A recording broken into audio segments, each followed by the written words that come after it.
Namaskar doston, welcome to my channel. Friends, if you have not yet subscribed to my channel, please subscribe and click the bell icon for getting the regular notification videos. This is the pre-market report video for 5th January 2026, that is for Monday. In this video, we are going to cover FR analysis, post-market analysis, chart review, top gainers, losses, technical view and outlook. At the end, we'll also discuss about the pre-market review and levels for Monday. So, needless to say, we are going to cover everything, including the global and local cues as well. Let us continue our discussion from our overview of the last trading day, that is for the 2nd January 2026, during last Friday. If you look at Nifty, Sensex, Nifty Bank, everywhere you can see greenery only. So market अच्छा खासा up momentum में था, एक बार भी नीचे आने के लिए तैयार नहीं था. जितना भी शॉर्टर सा सबको ट्रैप कर लिया. ये बाइंग से ज़्यादा शॉर्ट कवरिंग के कारण मार्केट में इतना अच्छा मूव आया. बहुत बहुत शॉर्ट्स खड़ा हुआ था, सारे शॉर्ट को कवर करना पड़ा. चलिए हम लोग अपना चार्ट में जाकर डिस्कशन को आगे बढ़ाते हैं. दोस्तों, एक निफ्टी का चार्ट है, तो चाहे तो आप वीडियो पॉज करके दोबारा मेरा pre market report video Friday का सुन सकते हैं. हमने क्या डिस्कशन किया था?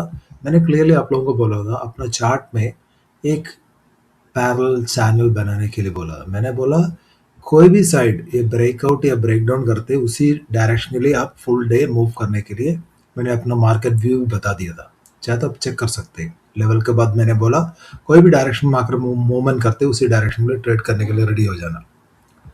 अगर हम लोग यहाँ देखेगा तो मार्केट यहाँ इसको ब्रेकआउट कर दिया सुबह में, तो डाटा नेगेटिव था.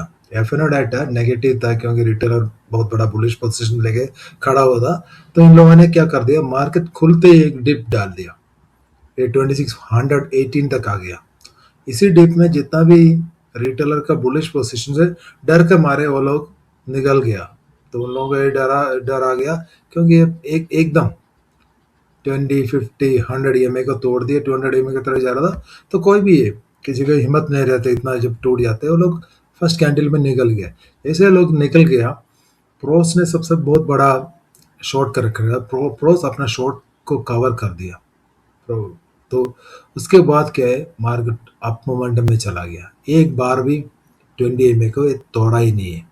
तो लास्ट में जाके करीब 2:30 बजे करीब ये जो 20 EMA को तोड़ा, लेकिन क्या है 50 EMA को फेक ब्रेकडाउन दिखाया. वहां से एक सीधे अप मोमेंटम आ गया. जो भी मेरा टेलीग्राम ग्रुप में जुड़ा हुआ, मैंने क्लियरली मैसेज दे दिया 1450 मतलब 250 पे मैंने मैसेज दे दिया, बुकआउट कर लो. जो स्कैल्पिंग शॉट लिया बुकआउट कर लो. यहाँ से मार्केट रिवर्स करने के लिए सोच रहे. मैंने आपको ऑप्शन चेन के हिसाब से ही बता दिया. जो 26300 में पुट ट्रेडर कम नहीं हो रहे, बढ़ते जा रहा था. इसका मतलब मार्केट यहाँ से फिर से एक अप मोमेंटम के लिए रेडी हो जाएगा. और किसी ने ट्रेड किया तो अच्छा है. मान लो जिस दिन भी मार्केट ट्रेंडिंग रहते है उस दिन मान लो हम लोग अगर रिवर्स में बढ़ गया तो हमारा कैपिटल खत्म होने का पूरा चांस है. मान लो आपने यहाँ से एक शॉर्ट कर लिया मार्केट को, आपको लग रहा था यहाँ से मार्केट नहीं जा सकते अराउंड 250 के पास. यहाँ से आप एवरेज करते आपका दम टूट जाते. जैसे दम टूट जाते आप एग्जिट करने लगते हैं, तब जाके एक नीचे का मूव मिलता है. तब क्या आपको लग रहा है और यहाँ से और गिर जाएगा, फिर से आप शॉर्ट में बैठ जाते. फिर आपको लगा थोड़ा सा गिर गया, आप लग रहा है कि अभी और यहाँ तक आ जाएगा, मैं निकल जाऊंगा. लेकिन वहां से उससे आने से पहले रिवर्स में बदल गया. लोगों को शॉर्ट से एग्जिट करने का मौका तक नहीं दिया लास्ट तक. यूजुअली क्या है 325 के बाद इतना मोमेंटम आते नहीं, लेकिन फ्राइडे में 320 के बाद भी बाइंग दिख रहा था. तो इसका क्लियर मतलब था शॉर्टेस्ट को ट्रैप करना. चलिए, जो हो गया सो गया. हमारा मंडे के लिए हमारा क्या नजरिया होना चाहिए, what should be our view for Monday. तो अब क्या करना है मंडे के लिए, तो एक और लर्निंग मैं आपको देता हूँ. देखो ये पैरेलल चैनल था, डाउनवर्ड्स था, स्लाइटली डाउनवर्ड्स स्लोपी चैनल था. अब क्या मार्केट का लेवल चेंज हो गया. जैसे सपोर्ट यहाँ से शिफ्ट हो गया, ऊपर पहुंच गया. अभी सपोर्ट खड़ा हुआ है 200 के ऊपर चला गया सपोर्ट. तो जब तक ये 200 के ऊपर है, अब बुलिश नजरिए से देखना. चलो मैं आपको एक और चीज़ आज सिखाता हूँ। ये देखो यहाँ से शिफ्ट होके दूसरा एक parallel channel upward parallel channel में बदल गया। ये डाउनवर्ड था, इसको ब्रेकआउट कर दिया। वहाँ से एक दोबारा से एक ये आप अपना चार्ट में बना लेना। 5 मिनट्स टाइम फ्रेम में यूज़ कर रहा हूँ। जब तक मार्केट इसका ऊपर है तो आप इसको बुलिश नज़रिए से कंसिडर कर लेना। मंडे के लिए मैं आपको दो अपॉर्चुनिटी के बारे में बताता हूँ। इसको मार्क कर लेना। इस चैनल का मान लो इस चैनल के अंदर मार्केट आ रही है, आप एक शॉर्टिंग स्कैल्प ले सकते हैं। फर्स्ट टारगेट इसके बीच में आ सकता है, अगर ये भी टूट गया तो नीचे तक आ सकते हैं। ये हो गया शॉर्टिंग के लिए। और बाई ऑन डिप्स के लिए क्या है, अगर मान लो ये बीच में आ गया, जो बीच में ये डॉटर लाइन दिख रहा है इसके बीच में आ गया और ग्रीन कैंडल बन रहे हैं, आप इसको बाइंग के नजरिए में कंसिडर कर लेना। और इसका अगर ब्रेकआउट हो गया तब भी आप जाके आप बाइंग के लिए सोच लेना, सेलिंग के लिए नहीं सोचना। जब भी मार्केट एटीएच के ऊपर चले जाते हैं, ये अनचार्टेड टेरिटरी है, तो एक बार तो ऊपर के लिए मार्केट ऑटोमेटिकली पुल हो जाते हैं। रहा बात नीचे के लिए, आपको 20 MA के नीचे इसका मिडिल पॉइंट तक आते हैं 300 में, वहां से शॉर्ट करना आपको। लेकिन क्या है, मूविंग एवरेजेस पास है तो ज़्यादा टारगेट नहीं मिल सकते शॉर्ट के लिए। अगर ये चैनल तोड़ दिया तब जाके आपको अच्छा खासा मूव मिल सकते हैं, तो इसको आप वॉच करते रहना। जैसे 340 क्रॉस कर दिया, आप लॉन्ग के लिए सोच लेना। चलिए चलो बैंक निफ्टी में चलते हैं। बैंक निफ्टी भी अच्छा खासा बुलिश था। बैंक निफ्टी के कारण इतना बड़ा पॉजिटिविटी आया। तो सबसे बड़ा कंट्रीब्यूटर आईसीआईसी पिछले एक हफ्ता से लेगार्ड रह रहा था, तो फाइनली रिटेलर उनका लॉन्ग से निकल गया। जैसे निकल गया वहां से अच्छा खासा शॉर्ट कवरिंग भी आ गया। तो यहाँ पे भी सेम, ये देखो ये पहले एक ये अपवर्ड चैनल था, उसको ब्रेकआउट कर दिया और अभी एक नया चैनल बन गया। इसका मतलब है ये सपोर्ट शिफ्ट हो गया। कहाँ शिफ्ट हो गया? 60,000 के अराउंड शिफ्ट हो गया। जब तक इस चैनल का अंदर है, आप इसको क्या है, अपसाइड से अगर मान लो green candle sorry red candle बनते हैं, आप इसको स्कैल्पिंग शॉर्ट कर सकते हैं नीचे, यहाँ तक टारगेट मिल सकते, ज़्यादा नहीं, 100-150 पॉइंट मिल सकते हैं। यहाँ से कोई भी ग्रीन कैंडल आता है, आप इसको बाइंग के नजरिए में कंसिडर कर सकते हैं। टारगेट इस चैनल का अपर साइड तक रख सकते हैं। अगर एक बार इसके ऊपर और ब्रेकआउट हो गया, आप उसको लॉन्ग के लिए सोच लेना। और ईएमए को लगा के रखना, जब तक 20 MA के ऊपर है इसको शॉर्ट नहीं करना। सेंसेक्स में भी देखते हैं, सेंसेक्स में भी सिमिलर स्ट्रक्चर है। एक डाउनवर्ड स्लोपिंग चैनल था, उसको ब्रेकआउट कर लिया और एक नया चैनल में अपवर्ड ट्रेंडिंग चैनल में ये पहुंच गया। हो सकता है एटीएच के लिए जाएगा। ये इस चैनल का भी ब्रेकआउट करने के लिए रेडी है सेंसेक्स। अगर इसको ऊपर अगर सस्टेन किया तो आप इसको शॉर्ट नहीं करना। जैसे सेम कैंडल बनते हुए देख सकते हैं।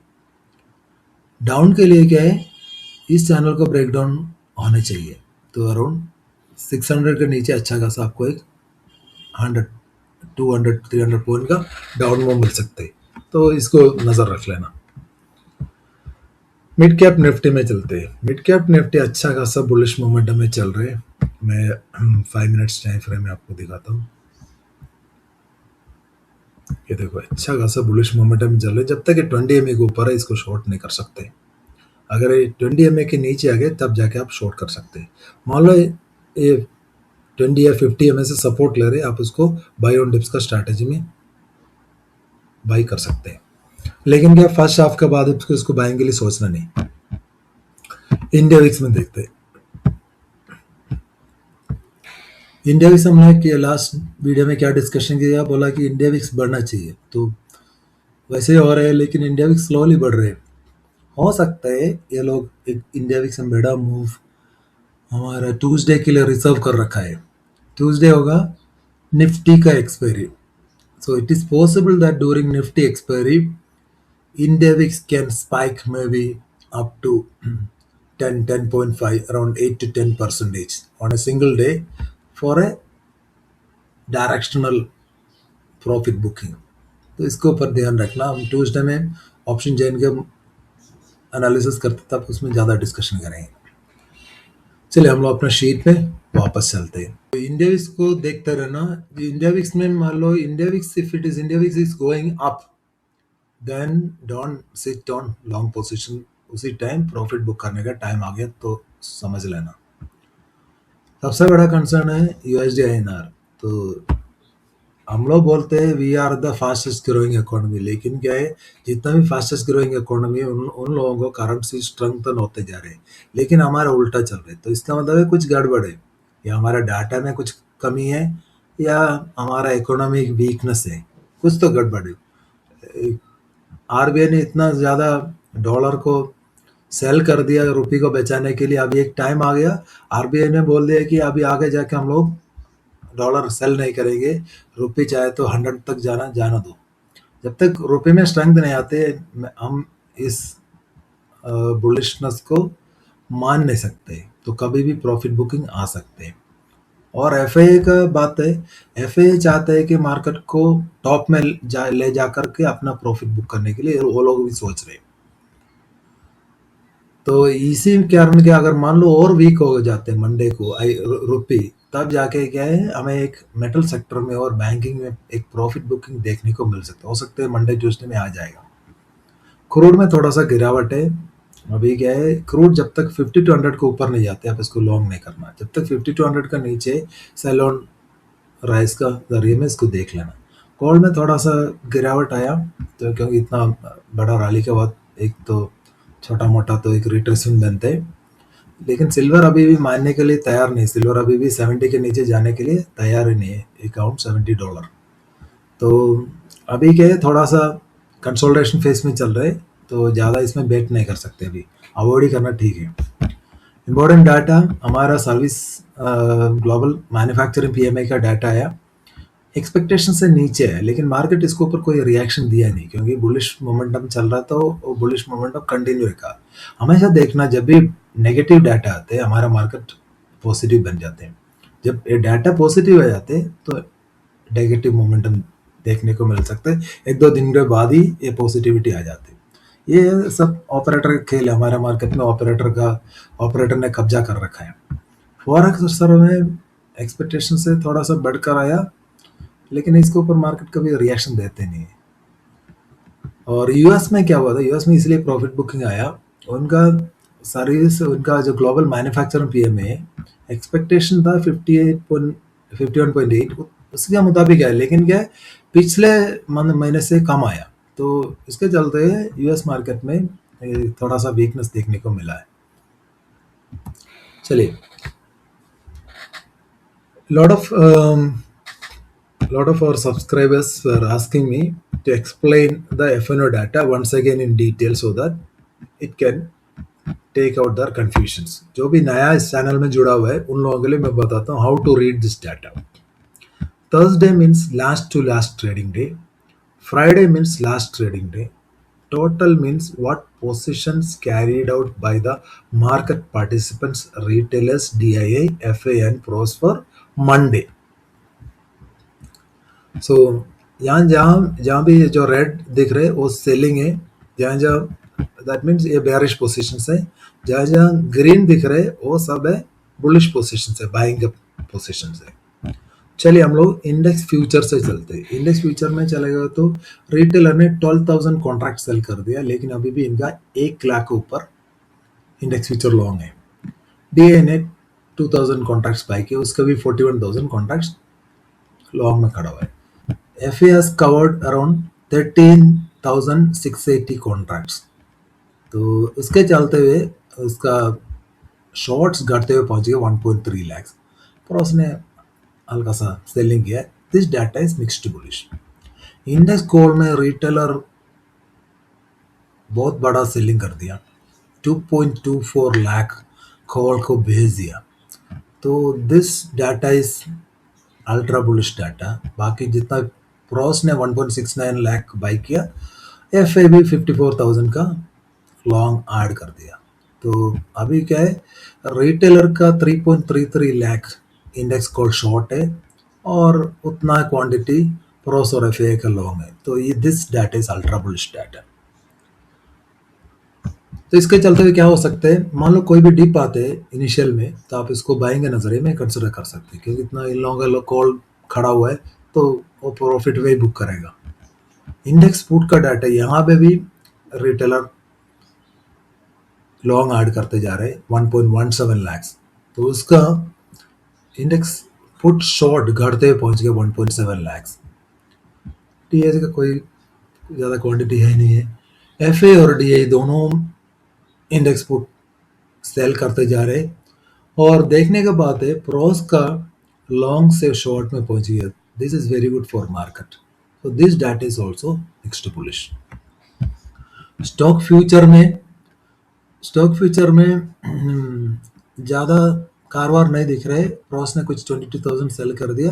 एफ का भी हल्का सा बाइंग है। सो दिस डाटा इस मिक्स टू बेयरिश में कहूँगा, क्योंकि इतना न्यूट्रली कह सकते हैं, नेगेटिव ही नहीं पॉजिटिव नहीं, लेकिन एफ का भी ऑलमोस्ट 16 लाख लॉन्ग खड़ा हुआ है। प्रॉस का 4 लाख भी खड़ा हुआ है। स्टॉक कॉल में हम लोग देखेंगे तो स्टॉक कॉल में भी अच्छा खबर, यहाँ पे भी रिटेलर 12,000 कॉन्ट्रैक्ट सेल कर दिया, लेकिन अभी भी इसका 4.2 लाख स्टॉक कॉल बाकी है। डीए ने 49,000 का सेल कर दिया, और प्रॉस ने अपना स्टॉक कॉल का शॉर्ट कवर कर लिया अराउंड 56,000, लेकिन अभी भी इसका 2.38 लाख खड़ा हुआ है। तो this data is mixed bullish for Monday, लेकिन ये इतना जो लॉन्ग खड़ा है और रिटेलर का अभी भी बहुत सारे स्टॉकों में एक प्रॉफिट बुकिंग देखने को मिल सकते हैं। स्टॉक पुट में भी रिटेलर 15,000 कॉन्ट्रैक्ट्स लॉन्ग ऐड कर दिया, तो उसके चलते उसका नेट शॉर्ट पहुंच गया 2.05 लाख। प्रोस ने 14,000 कॉन्ट्रैक्ट्स सेल कर दिए, उसका नेट शॉर्ट जो लॉन्ग घटते हुए पहुंच गया 1.59 लाख।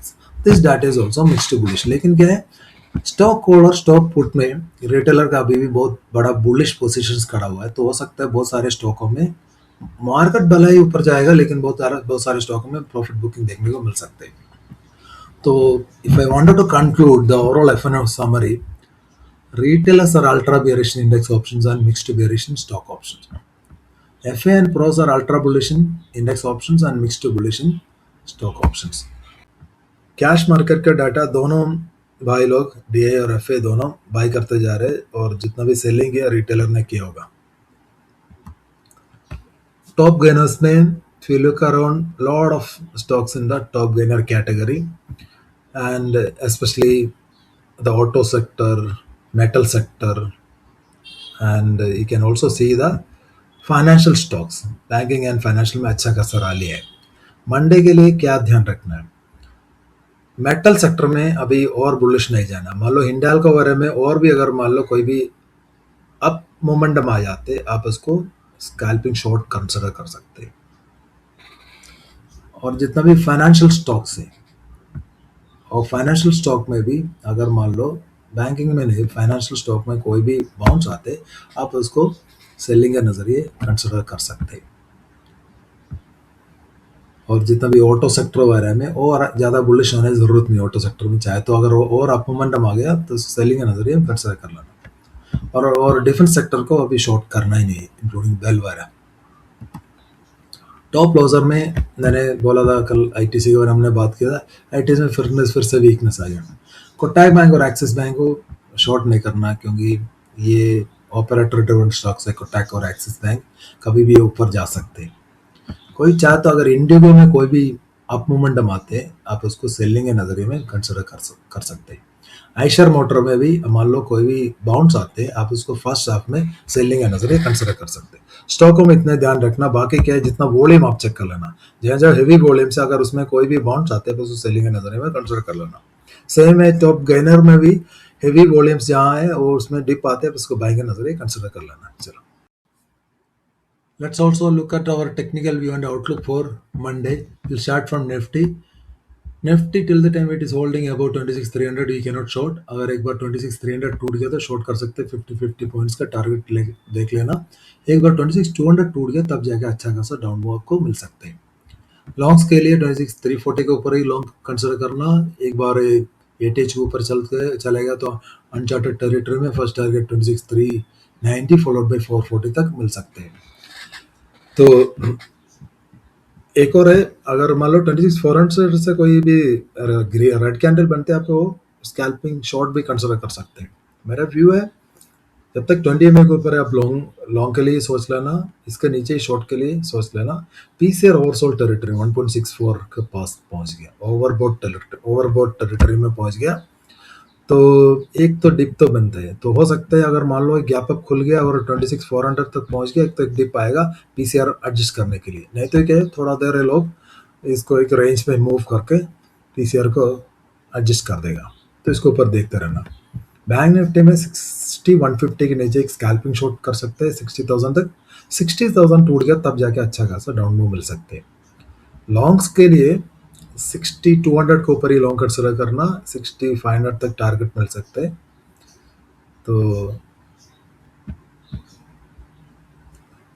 मेजर रेसिस्टेंस में 59,750 लेके 59,750 नहीं 60,500 है, ये आप रीड उसी तरफ कर देना। बैंक निफ्टी में वीकनेस 60,000 के नीचे, जब तक 20 के ऊपर है इसको शॉर्ट नहीं करना। अगर एक बार 20 के नीचे अगर शॉर्ट कर लेना, इसको पीसीआर अभी भी अच्छा दिख रहा है। सेंसेक्स में 85,700 के नीचे आप शॉर्ट कर सकते हैं, आपको 200 पॉइंट्स का टारगेट के लिए सोच लेना। लॉन्ग के लिए 85,800 के ऊपर लॉन्ग कंसिडर करना, फर्स्ट टारगेट 86,000 फॉलोड बाई 86,200 तक टारगेट मिल सकते हैं। सो सेंसेक्स में 85,500 के ऊपर जब तक है इसमें बाउंसेस और बुलिश नजरिए से देख लेना।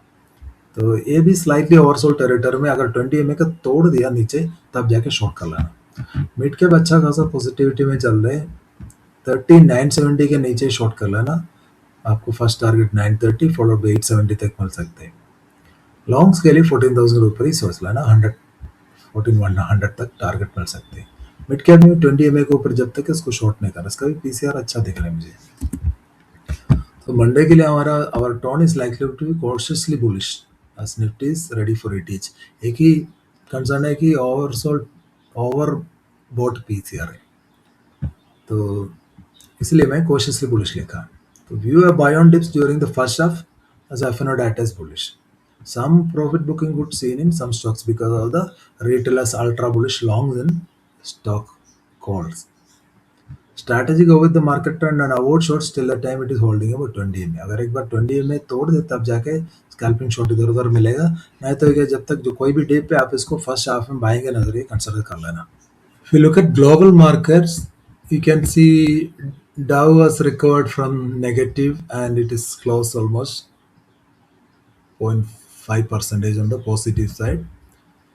Nasdaq also shown some recovery but it is down around 60 points। और गिफ्ट निफ्टी का हम लोग देखें तो गिफ्ट निफ्टी कुछ 28-30 पॉइंट्स अप दिख रहे। मंडे मान लो यूएस फ्यूचर्स अगर पॉजिटिव टेरिटरी में चलना शुरू किया तो गिफ्ट निफ्टी भी भागेगा ऊपर की तरफ। जाने से पहले हम let us also look at the economy calendar, क्या क्या इवेंट्स है नेक्स्ट वीक के लिए। तो मंडे यूएस का मैन्युफैक्चरिंग पीएमए का डाटा आएगा, उसी के ऊपर यूएस मार्केट रिएक्शन देगा। और ट्यूसडे हमारा global services PMA data data आएगा। मुझे पता नहीं क्यों ये डाटा आना चाहिए था फ्राइडे को, लेकिन इसको डिले कर दिया। हो सकता है इसमें नेगेटिविटी उसको अवॉइड करने के लिए लोग डिले कर रहे हैं। और यूएस का भी सर्विसेज पीएमए का डाटा ट्यूसडे को आएगा। और वेडनेसडे को non farm payroll, crude inventory वगैरह है। और थर्सडे को इनिशियल जॉबलेस क्लेम, फ्राइडे में नॉन फार्म पेरोल, ये सब बहुत सारे डाटा है। डाटा ड्रिवन वीक रहेगा, तो इसके ऊपर क्रूड, गोल्ड, सिल्वर में अच्छा खासा मोमेंटम देखने को मिल सकते हैं। सारे डाटा है, ये मार्केट को इन्फ्लुएंस कर सकते हैं, तो इसके ऊपर देखते रहना। That's all in this video guys. If you like this content and video, please like my channel and subscribe to my channel, also add your comments. Thank you.